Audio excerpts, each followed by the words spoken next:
Jonathan টা, তার গোল বাতিল হয়েছিল।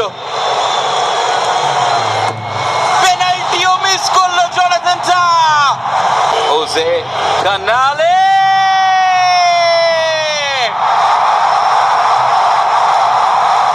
চারবারের বিশ্ব চ্যাম্পিয়ন জার্মানি বিশ্বকাপ থেকে বিদায় নিয়েছে।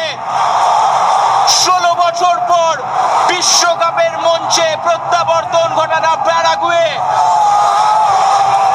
রাউন্ড অফ 16-এ প্রবেশ করে গেল।